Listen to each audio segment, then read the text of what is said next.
Josh and David here for Drink Local Edition for Argonaut Wine and Liquor. We are back at our favorite guest studio, Mile High Spirits. So thank you again to Mile High Spirits for letting us borrow their barrel room to film for you guys today. We have some awesome local products. We've got a brand new beer from our friends at Denver Beer Co. And then we're gonna dive in a little bit to local tequila and how you can do local tequila, especially since it's sort of starting to feel like spring. I mean, I feel like we've had a couple of these like nice days randomly, and then it'll be snowing tomorrow. Yeah, we got opening day coming up, so right. You know that's coming up. And speaking of which, the 6th, 7th, and 8th, Mile High Spirits is doing a really cool event here for opening day. $20 pre-sale. You can check it out on their website. You get an In-N-Out burger. They have the In-N-Out food truck here, and a cocktail.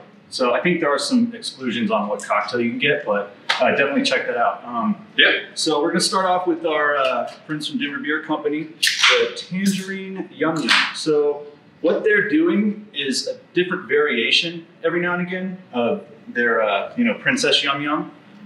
So if you're not familiar, Princess Yum Yum's Raspberry Kolsch. It's kind of a flagship beer for Denver Beer Co. It's got a really distinctive pink color. So a lot of you probably had it, but this is kind of like David said, a new variant on that, and they're going to be doing this annually.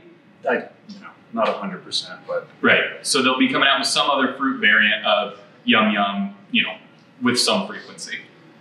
So interesting. It's on the nose. It's like almost like the pith, like not the like the rind. Yeah. Not so much sweeter. Yeah, you get a little bit of the savoriness, some of the oils you can make from the rinds of the fruit as opposed to the flesh itself, and the palate kind of follows. I mean, it tastes like beer. It doesn't taste like doesn't taste like orange juice or like a beer mosa or anything like that. It's definitely subtle on the palate. Very, very sessionable. So yeah, ABV 4.8%. So super sessionable. You can go through a lot of those and have a good time with them. But yeah, next we've got a few really cool local tequilas. So you might ask, how can you do a local tequila? Doesn't tequila have to be from Mexico? And that is technically true. For it to be called tequila, it needs to be distilled in Mexico, right? So in even a certain region of Mexico. So how certain companies do it, there are different ways, and we've got a couple different ways here. First, we'll talk about our friends at Mile High Spirits, obviously, Cuidado Tequila. So this is going to be kind of your everyday drinking, mixing Blanco. I think it's right around $21 to $24.99 on the shelf. And the way these guys do it is they import already distilled tequila. They proof it down themselves, so it comes off the still, obviously, at a different proof. They add, water, local water to it. To bring it down to 80 proof. So like you said, I mean, it's something you could have it neat, but basically good for margaritas, light on the nose, light on the palate. Just a good something to have at the bar for. Yeah, it'd be a fun infusing tequila too. I know here at the bar, they do sometimes infuse this tequila with grapefruit or all kinds of different fruits to make cocktails with. So you could do that, add soda water, and you kind of have a cocktail right there. On the nose, I get a ton of like grapefruit, citrus notes. And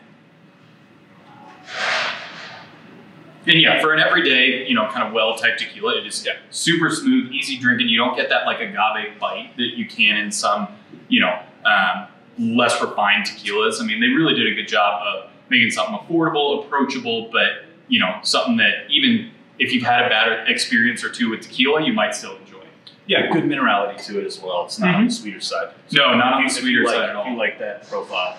Yeah, so moving on, we have State 38's Hasador Reposado. So these guys take a different approach to making local tequila than our friends here at Mile High Spirits did. So they actually distill this here in Golden.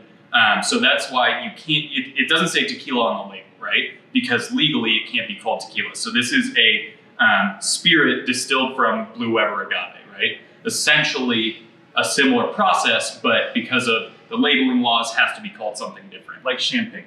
It has to be from the Champagne region of France. Exactly. So same type of deal. So, and then, we've run through this before on Whiskey Wednesday, but Blanco tequilas are either unaged or aged up to 2 months in barrel. Reposados are anywhere from that 2-month mark up until 364 days. And then Añejo, which we'll do next, is anywhere from 1 year to 3 years in the barrel. And that's what makes the difference between Blanco, Reposado, and Añejo. And then extra Añejo is anything over 3 years. Some very earthy nose on this one. Oh yeah. But also, I mean, a lot of caramel vanilla, kind of like a, little bit younger bourbon.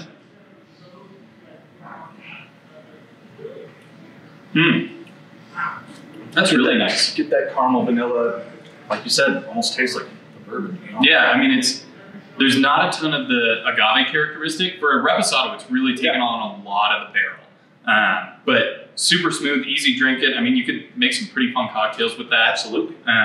Yeah, that's really fun. I like that. And then up next is Arda. So this is a locally owned brand.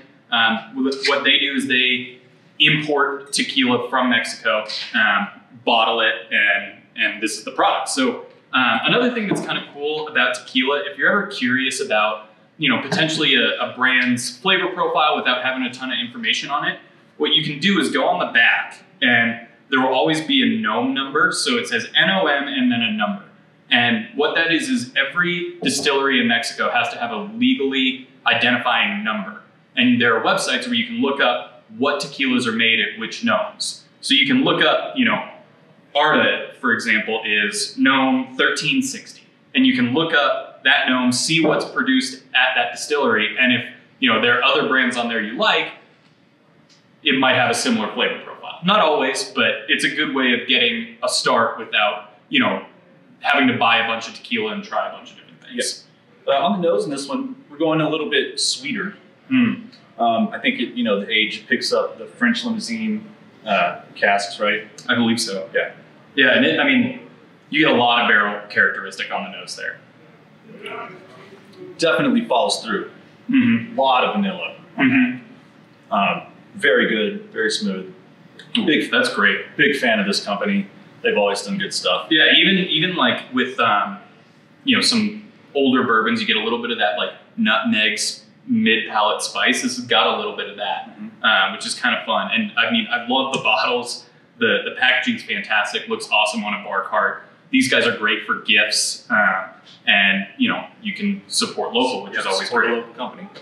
Well, what else we got? Well, yeah, and so it is obviously the last Whiskey Wednesday of the month. So it's time to do our drawing for the opportunity to purchase this bottle of Pappy Van Winkle 13-year rye.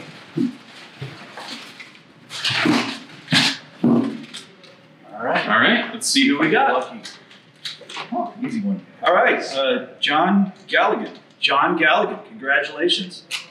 We'll have this bottle ready for you in about 30 minutes at the store for the opportunity to come purchase it. And Yeah, hey guys, so keep an eye out for our next month's drawing. We'll announce what that's going to be on our next Whiskey Wednesday. Also, come down, we've got our limited edition Argonaut Whiskey Wednesday Glencairns. Download our app for the most up-to-date information on allocation releases and barrel releases. And as always, guys, drink local. Come on down and give them a shot. Cheers.